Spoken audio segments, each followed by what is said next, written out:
Nunca voy a olvidar aquella noche de Navidad. La mesa estaba llena, el pavo en el centro, las luces parpadeando en el arbolito que yo mismo había adornado con mis nietos, y el murmullo de las conversaciones mezclado con risas. Todo parecía en orden hasta que de pronto, en medio de un silencio breve, mi nuera me miró fijamente y con una voz cargada de desprecio soltó esas palabras que me atravesaron como un cuchillo. Viejo asqueroso. Nadie reaccionó. Nadie se levantó a decirle algo. Es más, escuché algunas risitas apagadas, incluso de mi propio hijo. Yo sentí un calor subir desde el pecho hasta la cara, pero no dije nada. Me levanté despacio, dejé mis cubiertos sobre el plato intacto y sin mirar a nadie, caminé hacia la puerta. Así terminó aquella cena que debería haber sido de unión y terminó siendo el inicio de una herida que no cicatrizará jamás. Escucha esta historia hasta el final y dime qué harías tú en mi lugar. Y cuéntame también desde qué ciudad me estás escuchando, porque quiero saber hasta dónde llega este viejo con su verdad. Esa noche caminé por el patio de mi casa con las luces de Navidad todavía encendidas y los villancicos sonando desde una radio vieja. El aire frío me golpeaba el rostro, pero no era el clima lo que me hacía tiritar, era la humillación. Me quedé sentado en la banquita de cemento que yo mismo había construido hace tantos años, cuando mis hijos eran pequeños y jugaban alrededor, mientras yo mezclaba arena y agua. Esa banca había aguantado lluvias, soles, inviernos, pero nunca había sostenido a un hombre tan roto como yo en ese instante.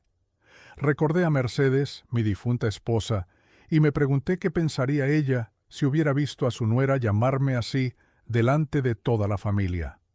Me la imaginaba frunciendo el ceño y diciendo con su voz firme: «Eduardo, vos no tenés por qué aguantar esas cosas». Pero ella ya no estaba, y yo estaba solo frente a la falta de respeto más grande que me habían hecho en la vida. No siempre fue así. Cuando yo llegué a este pueblo, todavía era joven, recién casado con Mercedes.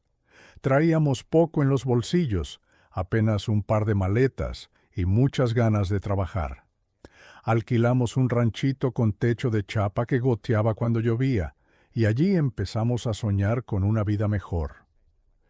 Conseguí trabajo como albañil en una obra pública, y desde el primer día sentí que había nacido para eso: levantar paredes, medir, cortar, poner ladrillos uno sobre otro hasta que tomaran forma de hogar.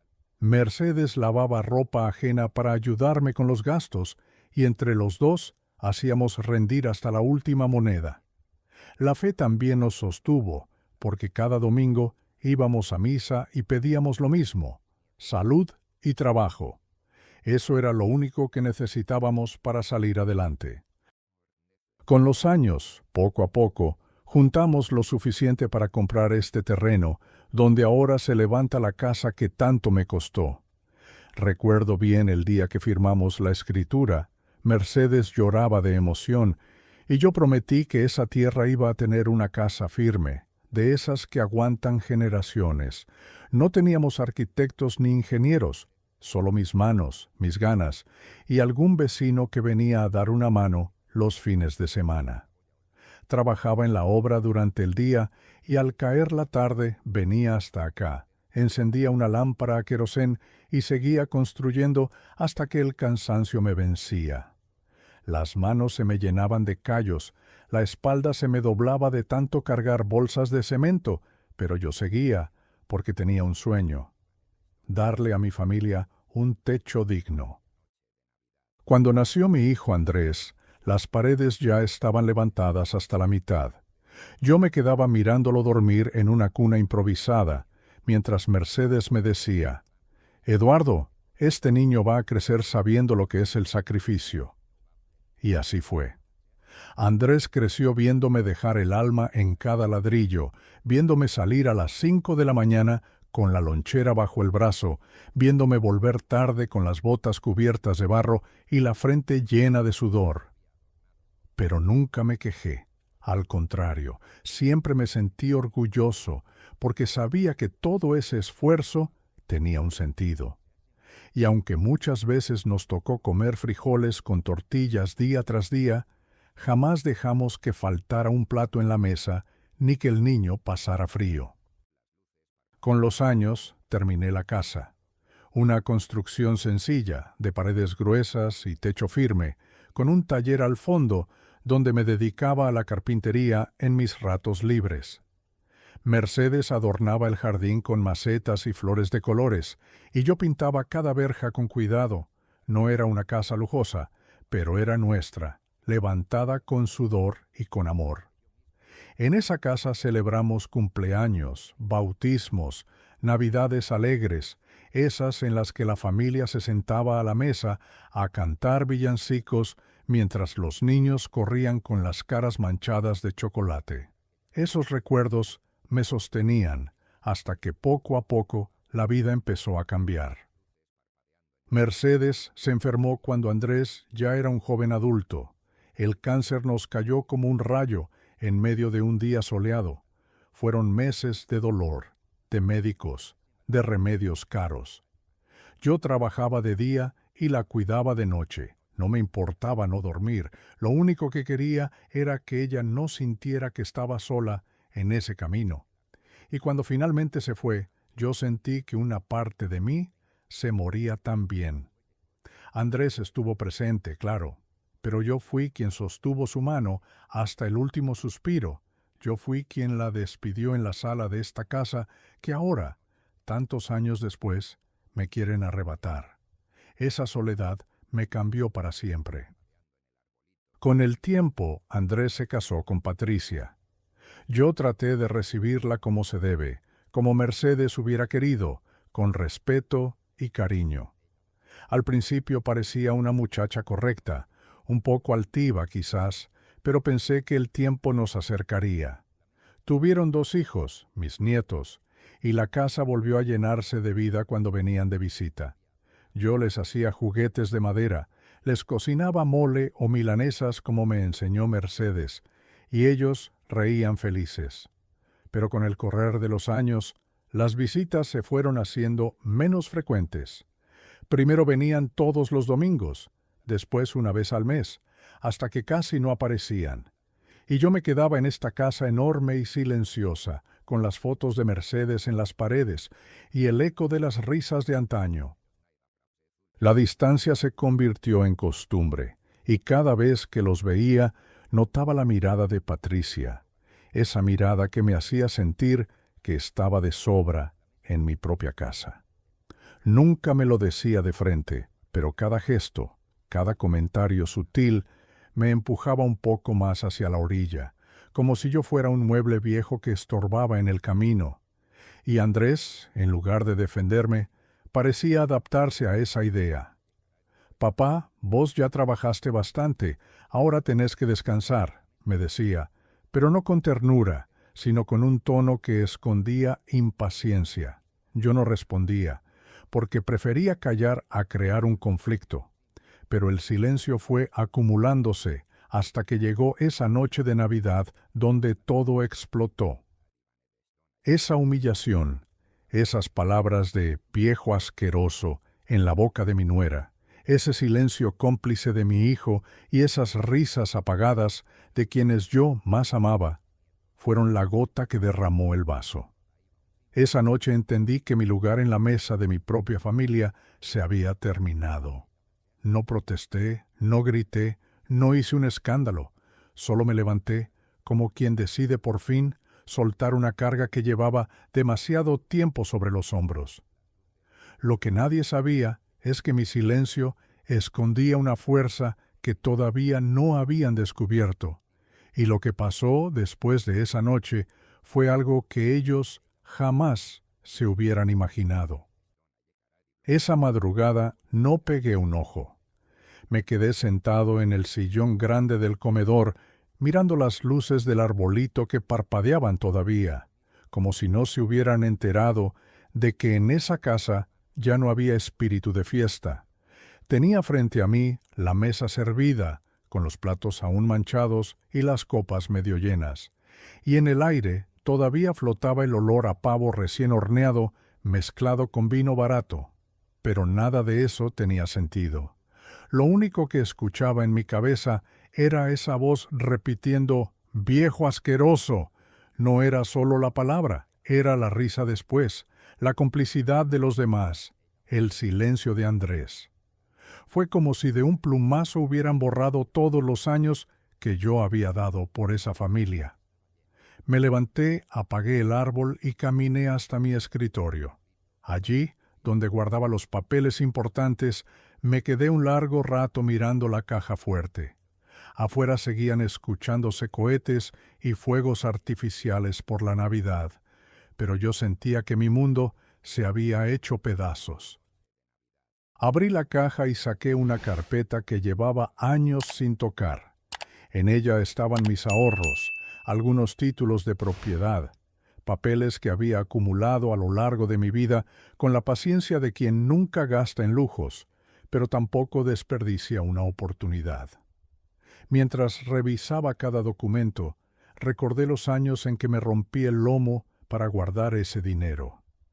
Cuando los demás se daban un gusto en el bar del pueblo, yo me llevaba a Mercedes a caminar por la plaza y nos sentábamos con un helado sencillo. Cuando algún compañero se compraba un coche nuevo, yo seguía arreglando mi camioneta vieja con mis propias manos. Todo lo que fui guardando tenía un único fin: asegurar el futuro de mi familia. Y sin embargo, en ese instante, me di cuenta de que esa familia ya no me veía como parte de su futuro. Me quedé mucho tiempo pensando. El reloj marcaba las 3 de la mañana y yo seguía con los papeles sobre la mesa. Pensaba en mis nietos, en lo mucho que los quería, en lo injusto que sería que ellos cargaran con la soberbia de sus padres. Pensaba también en Mercedes, en cómo siempre me decía: «Eduardo, el respeto no se negocia». Y sentí que había llegado el momento de demostrar que tenía razón. No podía seguir callando, no podía seguir aceptando migajas de cariño fingido.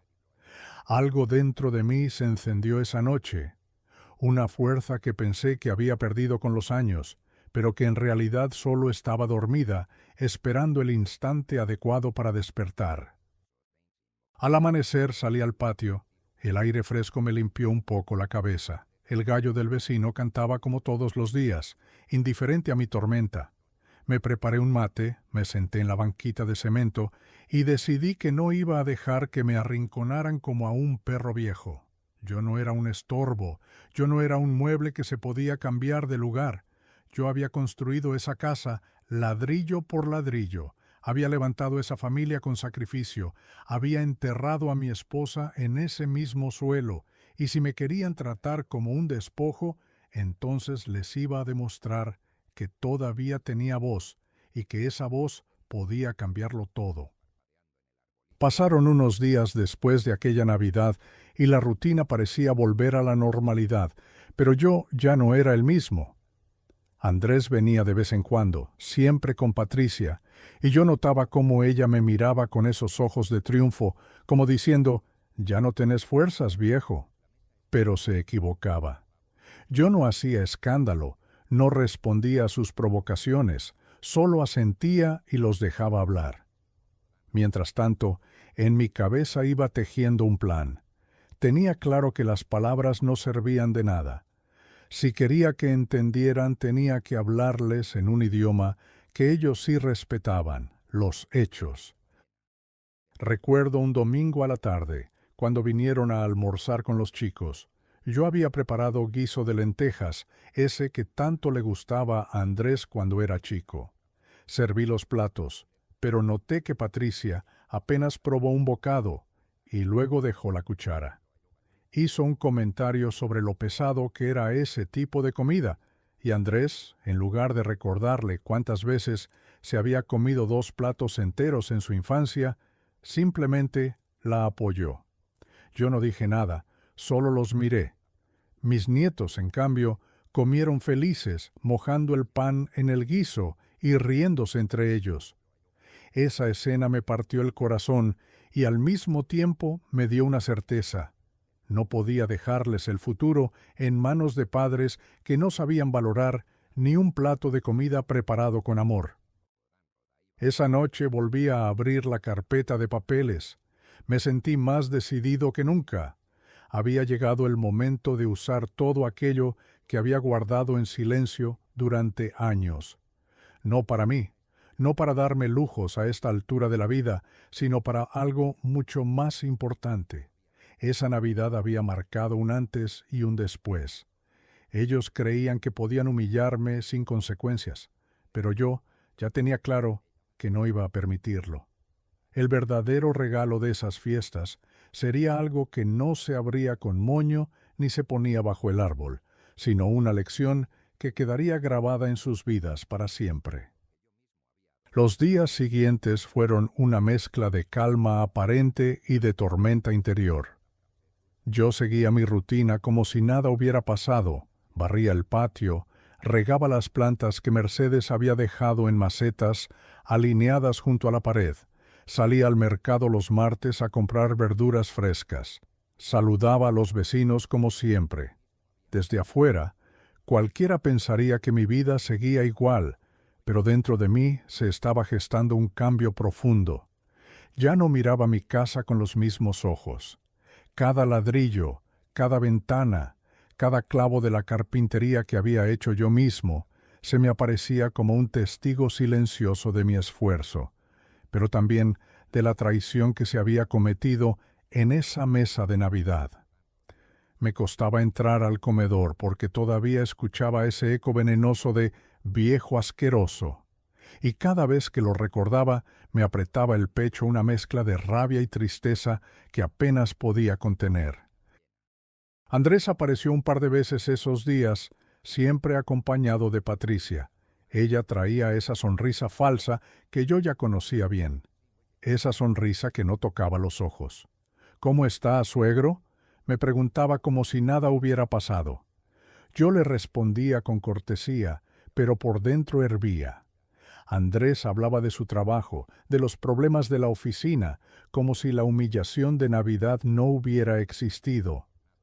Ni una disculpa, ni una palabra para reconocer lo sucedido. Era como si el silencio pudiera borrar lo ocurrido, pero yo sabía que no, porque había palabras que se clavan en el alma y ya no se arrancan jamás. Mis nietos, inocentes, corrían por la casa, subían al taller a mirar las maderas y me pedían que les hiciera algún juguete nuevo. Eran los únicos que todavía me hacían sentir vivo, los únicos que no habían cambiado su mirada hacia mí. Una tarde, mientras Patricia hablaba por teléfono en la cocina, creyendo que nadie la escuchaba, la oí decir algo que me confirmó lo que ya sospechaba. «Este viejo ya no aguanta mucho. Vas a ver que tarde o temprano vamos a quedarnos con la casa. Y cuando eso pase, lo primero que voy a hacer es tirar todos esos muebles horribles y cambiar el comedor entero». Sentí que se me helaba la sangre. No era solo una falta de respeto, era un plan calculado, como si yo fuera un obstáculo a remover para quedarse con lo que tanto me costó. Andrés entró en ese momento, y ella cortó la llamada rápido, pero yo ya había escuchado suficiente. Esa misma noche tomé la decisión final. No iba a esperar ni un día más. Era hora de poner en marcha todo lo que había planeado en silencio durante tantos años. Me levanté al día siguiente antes de que saliera el sol. Preparé café, me puse la camisa limpia que siempre guardaba para ocasiones especiales y salí con paso firme hacia el centro del pueblo. Caminé por las calles empedradas mientras saludaba a los vecinos que me conocían de toda la vida. Algunos me miraban extrañados porque no era habitual que yo saliera tan temprano y tan elegante. Llegué primero al banco. Conocí al gerente desde hacía años, un hombre serio, de bigote canoso, que me atendió en su despacho. Le pedí que revisara mis cuentas, que me mostrara todos los extractos y le hice una solicitud que lo dejó sorprendido. «Don Eduardo, ¿está seguro de lo que me pide? Es una suma considerable». Lo miré a los ojos y le respondí con calma. Más seguro que nunca. A mi edad no se hacen movimientos a la ligera, y créame, sé muy bien lo que hago. Después fui a la notaría, donde ya me esperaba un abogado que había conocido en una obra muchos años atrás. Un hombre discreto, de pocas palabras, pero eficiente. Le expliqué mi situación familiar sin adornos, sin exagerar, simplemente la verdad. Él escuchó en silencio, tomando notas, y cuando terminé me dijo: «Don Eduardo, usted tiene todas las de ganar. Esta casa es suya, sus propiedades son suyas, nadie puede sacárselo, pero si lo que quiere no es pleito sino justicia, podemos hacer algo mucho más inteligente». Y entonces empezamos a preparar papeles que cambiarían para siempre el destino de mi familia. Cada firma que estampaba me daba una sensación extraña, como si con cada trazo de la pluma estuviera cerrando una etapa de mi vida y abriendo otra que jamás imaginé. Al salir del despacho, ya cerca del mediodía, pasé por la iglesia del pueblo. Entré en silencio, me senté en el mismo banco donde me había arrodillado tantas veces con Mercedes, y me quedé mirando el altar. No fui a pedir nada, ni siquiera a rezar, fui a agradecer. Agradecer porque a pesar de todo, todavía tenía fuerzas para defender mi dignidad, porque no todos llegan a viejo con la oportunidad de alzar la voz y hacerse respetar. Me quedé allí un buen rato, en paz, como si la decisión que había tomado me hubiera quitado un peso enorme de encima. Cuando salí, el sol brillaba fuerte y yo sabía que nada volvería a ser igual.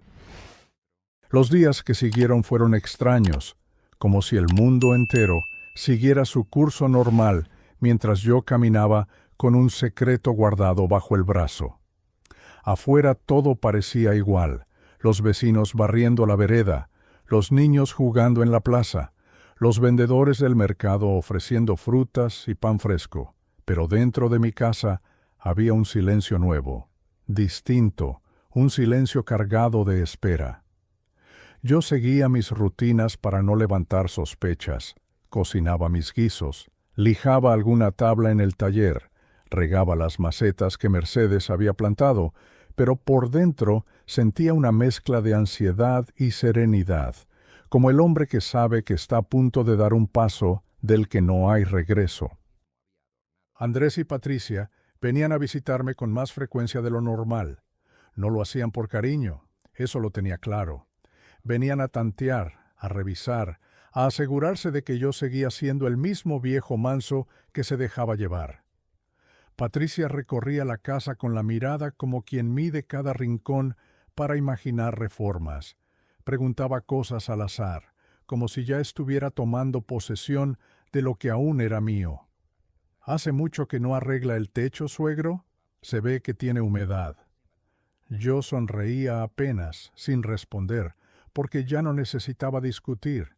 Yo sabía que sus palabras no tenían importancia frente a lo que estaba a punto de suceder.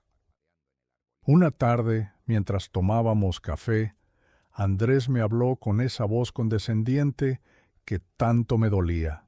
«Papá, vos sabés que siempre vamos a cuidarte, pero tenés que entender que uno no se puede aferrar a la casa como si fuera eterna. La vida cambia, los chicos crecen y todos tenemos que adaptarnos». Yo lo miré largo rato sin decir nada, recordando las veces que de niño corría con las rodillas raspadas y venía a refugiarse en mis brazos, las veces que lloró cuando lo cargaba de la escuela porque se burlaban de sus zapatos gastados, y ahora era él quien me hablaba como si yo fuera un estorbo, como si mi vida ya no tuviera cabida en la suya. En lugar de responder, le serví más café y cambié de tema. No valía la pena discutir. Pronto tendría la respuesta que merecía y no sería con palabras. Esa noche me senté en el escritorio, abrí otra vez la carpeta con los papeles y repasé cada uno con calma. Los títulos de propiedad, las firmas del abogado, la nueva disposición de mis bienes. Todo estaba en orden. Me detuve especialmente en la parte donde figuraban mis nietos. Pensé en ellos, en lo mucho que los quería, en cómo sus abrazos eran lo único sincero que quedaba en medio de tanta hipocresía. No tenían culpa de los errores de sus padres, y yo quería dejarles una enseñanza que no se compraba con dinero, que los abuelos no son estorbos, que la sangre no se desecha como un mueble viejo. La mañana siguiente, temprano, recibí una llamada del abogado. Don Eduardo, todo está listo. Solo falta que me dé la confirmación, y en unos días se procederá a registrar todo formalmente. Sentí un nudo en la garganta, no de miedo, sino de determinación. Le respondí con firmeza. Hágalo, doctor. Ya no hay vuelta atrás. Colgué y me quedé mirando por la ventana como unos pájaros revoloteaban en el árbol del patio. Pensé que la vida es así. A veces uno se acostumbra a vivir entre ramas secas, hasta que decide sacudirse y volar. Cuando Andrés vino a verme esa tarde, lo encontré distinto, demasiado amable, demasiado servicial. Me trajo una bolsa con frutas, me preguntó si necesitaba remedios, hasta me ofreció llevarme a misa el domingo. Yo lo escuchaba con una media sonrisa. Tal vez era casualidad, o tal vez presentía que algo se movía bajo la superficie. Patricia, en cambio, seguía con su tono arrogante. «Suegro, no debería estar solo tanto tiempo. Ya a su edad es peligroso. ¿Y si se cae? ¿Y si le pasa algo?» La miré a los ojos y le respondí tranquilo. «A mi edad lo más peligroso no es caerse, hija. Lo más peligroso es no tener dignidad». Se quedó callada, incómoda, y cambió de tema. Andrés fingió no haber escuchado. Esa noche dormí mejor que en muchos años. Sentí que, por primera vez en mucho tiempo, tenía el control de mi vida. Sabía que el golpe más fuerte todavía estaba por venir, pero ya no tenía miedo. Porque había entendido algo que me había llevado 70 años a aprender. No se trata de cuánto construiste para los demás, sino de cuánto te respetaste a ti mismo. Y yo estaba a punto de recuperar ese respeto de una forma que mi hijo y su esposa nunca olvidarían. La tensión empezó a sentirse como un aire espeso en la casa. Yo lo notaba en cada visita de Andrés y Patricia, en cada gesto contenido, en cada palabra dicha con cautela. Era como si sospecharan que algo estaba por suceder, aunque no podían imaginar qué. Y yo, en silencio, me dedicaba a observarlos como quien mira un juego en el que ya conoce el final. A veces me preguntaba si de verdad eran conscientes del daño que me habían hecho o si lo justificaban con esas excusas baratas de «es por tu bien, papá. Queremos lo mejor para vos». Pero cada vez que escuchaba esas frases, recordaba la voz de Mercedes en mi memoria diciéndome «Eduardo, nunca aceptes un desprecio disfrazado de cariño». Y así me mantenía firme. Un domingo llegaron con los chicos para almorzar. Yo había preparado pollo al horno con papas, una de esas comidas sencillas que siempre me salieron bien. Los nietos se abalanzaron sobre la mesa con alegría, pero noté que Patricia apenas probó un bocado y enseguida comentó que el pollo estaba un poco seco. Andrés, en lugar de callarla o recordarle que yo había cocinado con el corazón, le dio la razón. «Sí, papá, capaz que te pasaste de horno». Sentí un nudo en la garganta, pero me tragué la respuesta. Los miré en silencio, mientras mis nietos comían con entusiasmo. Y ahí entendí que no importaba lo que hiciera, ellos siempre iban a encontrar la forma de minimizarme, de hacerme sentir que ya no servía. Pero esa comida no fue un fracaso, fue la confirmación de que estaba haciendo lo correcto al preparar mi plan. Esa tarde, después de que se fueron, me quedé recogiendo los platos solo. Miré la mesa vacía y recordé aquellas épocas en las que Mercedes y yo nos reíamos mientras servíamos el guiso a los vecinos, cuando la casa estaba llena de voces agradecidas, cuando Andrés todavía era un niño que me decía «Gracias, papá», por cualquier cosa. El contraste era tan grande que me dolió el pecho. Pero no lloré, ya no. Porque el dolor, con los años, se convierte en algo más fuerte, en coraje. Y yo estaba decidido a usarlo. Un par de días después, recibí la visita del abogado en mi propia casa. Traía una carpeta gruesa con todos los papeles listos. Nos sentamos en la mesa del comedor, esa misma donde había escuchado el insulto de Navidad, y firmé uno por uno los documentos. El abogado me miró serio y me dijo, «Don Eduardo, después de esto ya no habrá vuelta atrás. ¿Está seguro?» Yo asentí sin dudar. «Doctor, cuando a un hijo te falta el respeto de esa manera, ya no se trata de herencia ni de bienes, se trata de dignidad, y eso no se negocia». Él me estrechó la mano y se fue, dejándome con la sensación de que había cerrado una puerta muy pesada, pero también de que estaba abriendo otra que me llevaría a la paz. Lo curioso es que mientras yo firmaba papeles para asegurar mi futuro y el de mis nietos, Andrés y Patricia seguían actuando como si ya fueran dueños de todo. Un jueves llegaron con una valija en la mano. «Papá, te traje esto para que vayas guardando tus cosas, así no se te acumula trabajo a último momento». Patricia sonreía mientras abría los cajones de la cómoda como si ya estuviera eligiendo qué quedarse. Yo la miré sin decir nada. Andrés, con tono amable, agregó, «En el geriátrico vas a estar mejor, papá, más acompañado, más cuidado. Acá la casa es muy grande para vos solo». Yo apreté los labios y asentí despacio, como quien da la razón para no discutir. Pero por dentro sonreía. Ellos no tenían ni la más mínima idea de lo que se les venía encima. Esa noche, antes de acostarme, me levanté de la cama y volví a recorrer cada rincón de mi casa. Pasé la mano por las paredes, acaricié el marco de las puertas que yo mismo había lijado, miré las fotos amarillentas en el salón, las flores secas que Mercedes había dejado en un jarrón. Era como despedirme, pero también como afirmar que nada ni nadie podía quitarme lo que yo había construido. Cerré los ojos y murmuré, «Tranquila, mujer, yo voy a hacer justicia». Y dormí con la serenidad de quien sabe que al día siguiente la vida empezará a dar un giro inesperado. El día señalado llegó sin que nadie en la casa sospechara lo que estaba por pasar. Era un sábado por la mañana, de esos en que el sol entra tibio por las ventanas y los gallos todavía se escuchan en la distancia. Yo me levanté más temprano que de costumbre, preparé un café fuerte y me senté en la cocina a esperar. Tenía la valija pequeña al lado, no porque pensara ir al lugar que ellos tenían en mente, sino porque quería que todo pareciera normal hasta el último segundo.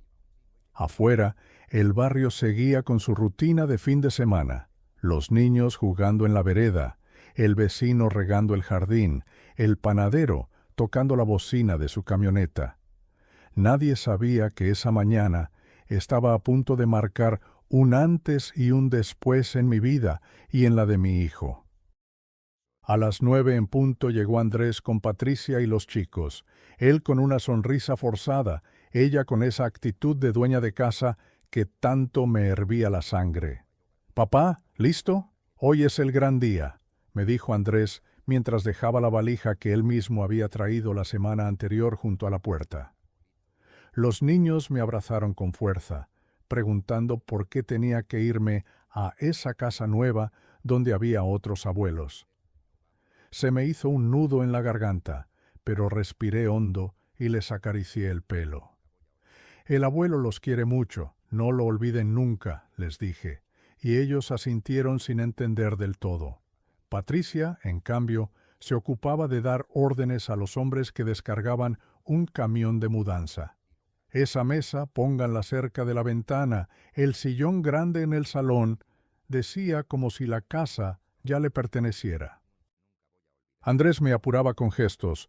«Vamos, papá, que nos esperan a las 10 en el geriátrico». Yo asentía despacio, como resignado, aunque por dentro me hervía un fuego que ellos no alcanzaban a ver. Tomé mi valija, me detuve en el umbral y giré la vista hacia adentro. Vi a los suegros de Andrés caminando por la sala, revisando cada rincón con esa curiosidad de quien se cree dueño. Doña Carmen acariciaba las cortinas como si estuviera eligiendo si le gustaban o no, y don Roberto preguntaba por la instalación eléctrica. Tragué saliva, respiré hondo y murmuré para mí: «Adiós, casa, por ahora». Nadie me escuchó. El viaje hasta el geriátrico fue un silencio incómodo disfrazado de charla. Andrés hablaba como un vendedor de feria, contándome lo bien que iba a estar, lo cómoda que era la habitación, lo simpáticos que eran los otros ancianos. Patricia asentía y sonreía, como si hubiera hecho una gran obra de caridad. Yo miraba por la ventana, viendo pasar las calles que conocía de memoria, y pensaba en la ironía. Me estaban llevando como si fuera un bulto, convencidos de que estaban tomando la decisión correcta. Pero en realidad, el único que tenía el control era yo. Llegamos al geriátrico a las 10:30. El lugar no era como en los folletos que Andrés me había mostrado.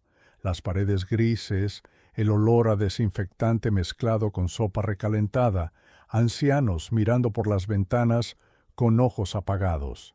Una enfermera nos recibió con una carpeta y una sonrisa automática.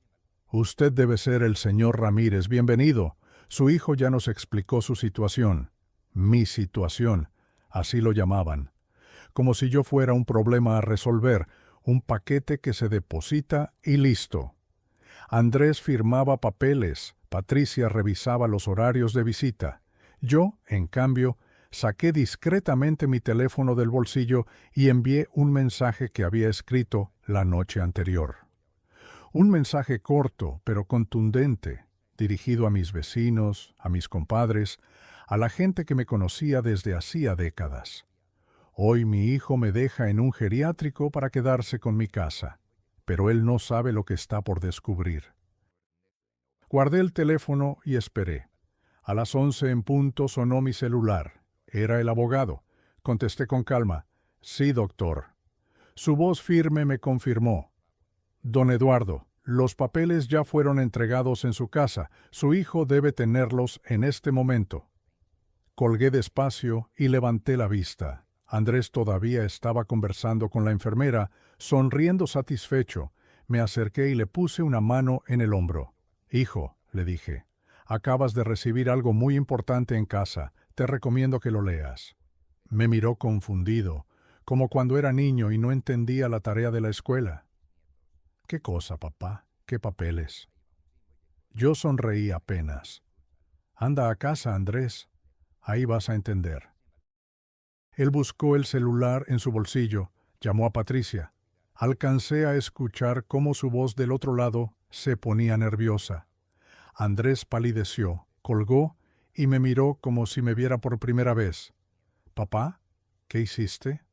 Lo miré fijo a los ojos y le respondí, con la calma más grande de mi vida, lo que tenía que hacer. Andrés salió casi corriendo del geriátrico, sin siquiera despedirse de mí ni mirar atrás.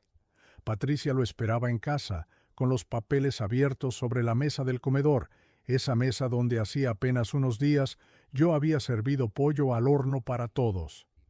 Me lo contaron después los vecinos, porque la noticia corrió por el barrio más rápido que un chisme de feria. Dicen que los gritos se escuchaban desde la vereda. Patricia descompuesta, llorando y reprochándole a Andrés que por su culpa se habían quedado sin nada, y él, desencajado, repitiendo una y otra vez mi nombre, como si no pudiera creer lo que había leído. Los suegros, que ya estaban instalando sus cosas en la casa, salieron con el rostro pálido y los ojos muy abiertos, porque se dieron cuenta en ese instante de que habían apostado a un caballo equivocado. Yo, mientras tanto, permanecía en el geriátrico, sentado en un sillón de plástico en el hall de entrada, con mi valija a un costado. La enfermera me preguntaba si quería conocer mi habitación, si necesitaba un vaso de agua, y yo sonreía tranquilo. No, señorita, estoy esperando. En mi interior sentía una calma que hacía años no experimentaba. Después de décadas de silencios, de humillaciones veladas, de gestos de desprecio, por fin había puesto un límite. Y lo había hecho a mi manera, sin gritos ni violencia, solo con la fuerza de la verdad y la paciencia de los años. A la hora del almuerzo, mi teléfono empezó a sonar sin parar. Primero fue mi compadre Raúl. Eduardo, acabo de ver a tu hijo sacando a los suegros de tu casa a empujones. Parece que se les vino el mundo abajo.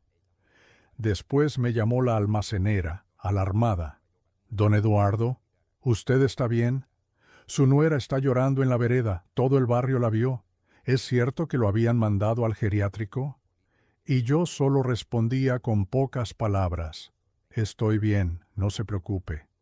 Sabía que lo que más dolía no eran los papeles, ni el dinero, ni las propiedades. Lo que más dolía era la vergüenza pública, la mirada de los vecinos que habían sido testigos de todo. Pasaron 2 horas hasta que Andrés apareció de nuevo en el geriátrico. Venía solo, sin Patricia, sin los chicos, sin los suegros.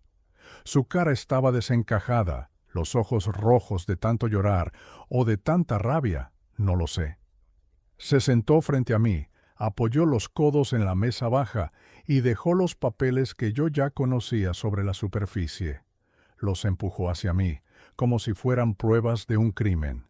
«Papá», me dijo con la voz quebrada, «¿es verdad todo esto?» Tomé los documentos con calma, como si los viera por primera vez, y asentí despacio. Allí estaban los títulos de propiedad de los terrenos que había comprado hacía 20 años, el contrato de venta firmado esa misma semana y el comprobante del banco con la suma depositada en mi nueva cuenta. Una suma que convertía a este viejo albañil en un hombre rico.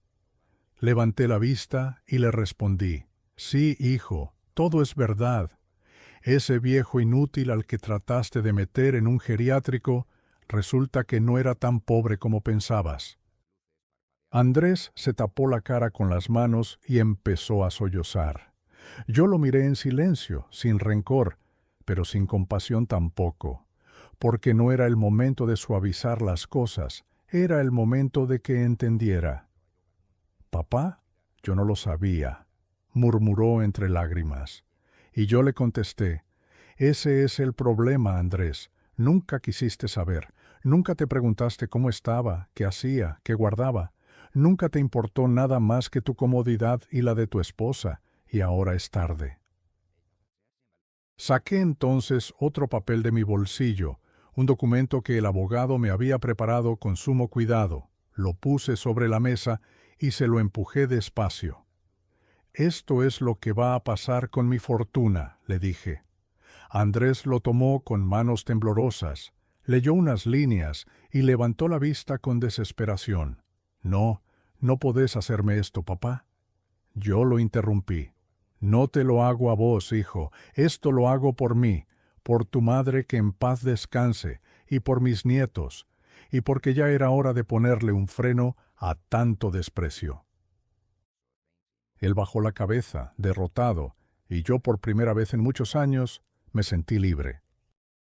Andrés se quedó mucho rato callado, mirando ese papel como si le quemara entre los dedos. Era la donación que yo había firmado, 70% de mi fortuna destinada a obras de caridad, comedores infantiles, hogares para ancianos abandonados, gente que de verdad necesitaba una mano. El otro 30% reservado para mis nietos, pero con condiciones claras. Recién podrían tocarlo cuando cumplieran 25 años y siempre y cuando no dejaran de visitarme al menos una vez al mes. Quise que entendieran que la verdadera riqueza no era la herencia fácil, sino el cariño y el respeto. Andrés levantó los ojos, enrojecidos, y con la voz rota me dijo, «¿Y para mí qué queda, papá?». Lo miré despacio, con la calma de quien ya no necesita gritar para hacerse escuchar. Para vos queda lo que elegiste, hijo. Queda el recuerdo de haber echado a tu padre de su propia casa. Queda la satisfacción de haber puesto a tus suegros en el lugar donde yo viví toda mi vida. Queda la certeza de que pensaste más en ellos que en el hombre que te crió con estas manos. Eso es lo que te queda. Sus labios temblaron como cuando era un niño y trataba de contener las lágrimas. Pero esta vez no había rodillas donde refugiarse, no había abrazo que lo salvara de la realidad. «Papá, yo puedo cambiar», empezó a decir, pero lo interrumpí con un gesto. «No, Andrés, ya no podés cambiar lo que pasó, lo que me dijiste, lo que permitiste, lo que callaste cuando tu mujer me insultó delante de todos. Eso no se borra con arrepentimiento tardío. Yo no necesito disculpas, necesito respeto, y ese respeto lo perdiste». Él se cubrió el rostro con las manos, sollozando en silencio como un muchacho perdido en la noche, y yo, aunque me dolía verlo así, no me permitía aflojar, porque sabía que si cedía, todo el sacrificio de estos días habría sido en vano. Al poco rato se levantó, murmurando apenas un «Perdóname, papá», y se fue. Yo me quedé solo en aquel sillón de plástico del geriátrico, con mi valija al costado. Afuera caía la tarde, y la luz anaranjada se filtraba por los ventanales, iluminando el pasillo largo donde ancianos desconocidos caminaban despacio con sus bastones. Pensé en la ironía. Me habían traído allí convencidos de que era mi destino, y sin embargo yo estaba por empezar una vida nueva, lejos de ese lugar. Sonreí por primera vez en mucho tiempo, con la tranquilidad de quien sabe que acaba de recuperar su dignidad. Esa misma noche llamé a mi hermana Rosa, que vivía en la capital. Le conté todo lo que había pasado, aunque no hizo falta entrar en detalles. Ella me escuchó en silencio, y cuando terminé, solo me dijo: «Hermano, esta casa es tuya. Venite cuando quieras. Acá nadie te va a tratar como un estorbo». Colgué con lágrimas en los ojos, pero esta vez no eran de tristeza, sino de alivio. Tenía un lugar donde empezar de nuevo, donde no me verían como un viejo inútil, sino como el hombre que siempre fui, un trabajador, un hermano, alguien digno de ser querido. Esa noche dormí en el geriátrico, pero ya no con la sensación de estar encerrado. Dormí como quien sabe que al día siguiente saldrá de allí para nunca más volver. Y mientras cerraba los ojos, escuchando el murmullo lejano de los otros internos, me prometí algo. Nunca más permitiría que nadie, ni siquiera mi propio hijo, me hiciera sentir menos de lo que valgo. Porque a mi edad uno aprende que la dignidad no se negocia, y esa fue la lección que estaba decidido a llevar hasta el final de mis días. A la mañana siguiente, antes de que el sol terminara de asomarse, pedí a la enfermera que me dejara salir un rato al jardín del geriátrico. El aire fresco me llenó los pulmones y sentí que volvía a ser yo mismo, ese hombre que siempre había trabajado al aire libre, mezclando cemento, levantando paredes, sudando bajo el sol sin quejarse. Con la valija pequeña en la mano, caminé despacio hacia la salida. Un taxi me esperaba en la puerta, enviado por mi hermana Rosa, que no dudó en tenderme la mano apenas supo la verdad. Me despedí con una sonrisa de la enfermera, que me miraba confundida, y le dije: «Señorita, cuídese, yo ya no voy a necesitar este lugar». El viaje a la capital fue largo, pero en cada kilómetro que dejaba atrás sentía que me sacaba un peso de encima.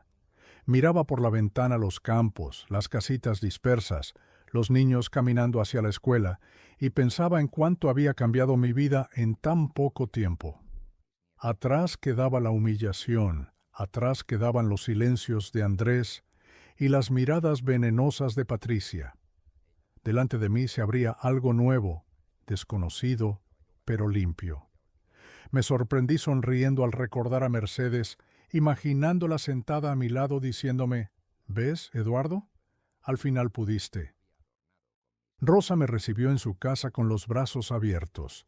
Era un hogar cálido, lleno de fotografías familiares, con olor a café recién hecho y a pan casero. Apenas crucé la puerta sentí que el alma se me aflojaba, como cuando uno llega cansado de un viaje y encuentra un lugar donde por fin puede descansar. Mi hermana me preparó un cuarto sencillo pero acogedor, con una cama limpia y una ventana que daba a un parque lleno de árboles. «Quédate todo el tiempo que quieras», me dijo, y yo supe que no hacía falta agradecerle con palabras, porque ella entendía todo. En esos primeros días en la capital descubrí algo que había olvidado, lo que es sentirse parte de una familia de verdad. Rosa me incluía en las conversaciones, me preguntaba cómo había dormido, me servía un plato caliente sin mirarme como si estuviera gastando de más. Sus hijos, ya adultos, me recibieron con respeto y cariño, llamándome tío Eduardo, como cuando eran chicos.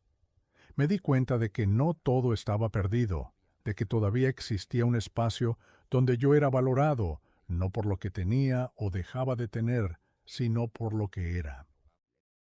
Con parte del dinero de la venta de mis terrenos, compré un departamento pequeño en un barrio tranquilo. Era un edificio modesto, sin lujos, pero con una vista hermosa a una plaza donde los niños jugaban y los viejos se sentaban a charlar bajo los árboles.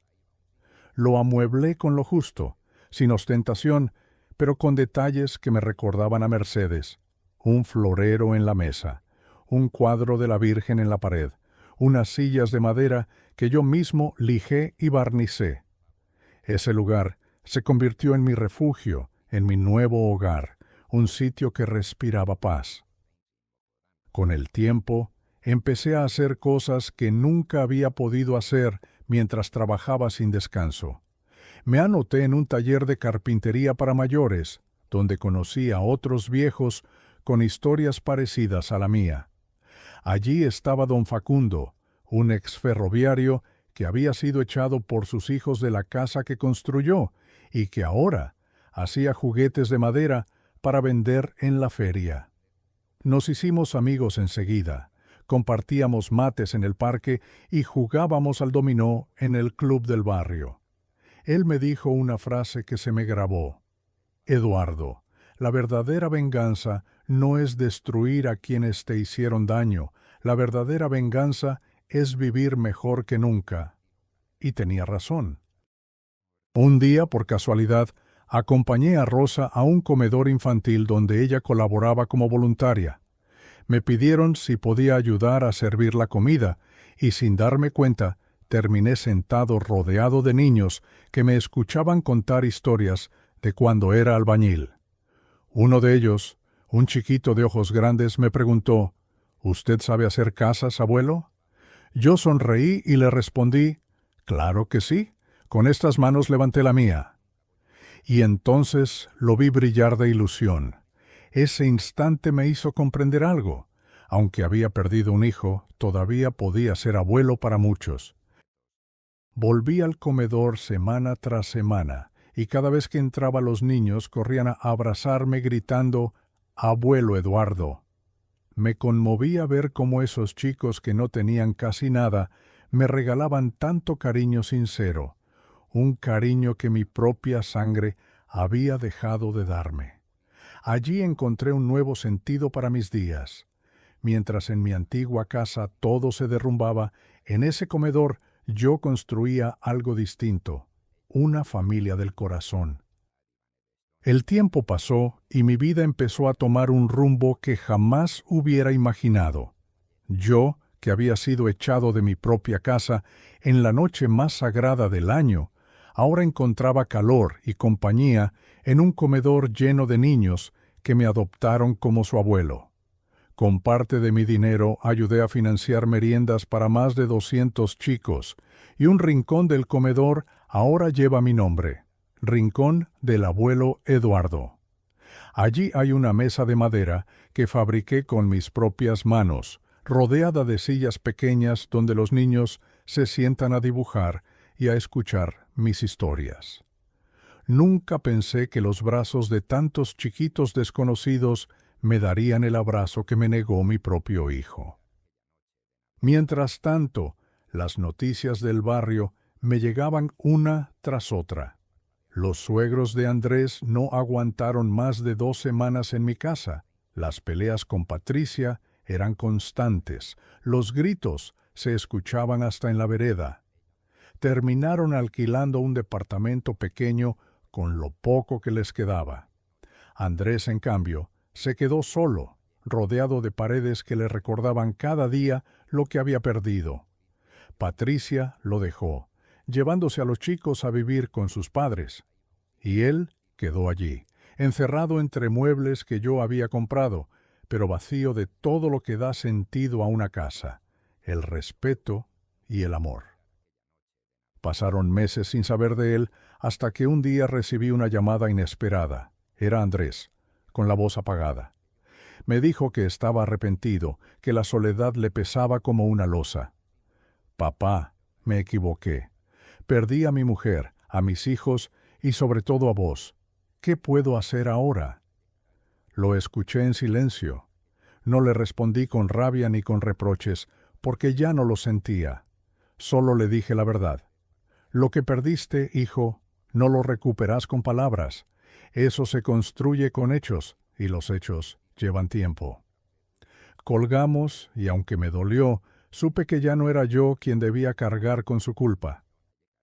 Hoy, a mis 74 años, vivo en mi pequeño departamento de la capital junto a Esperanza, una mujer que conocí en el comedor y que me devolvió la ternura de la compañía.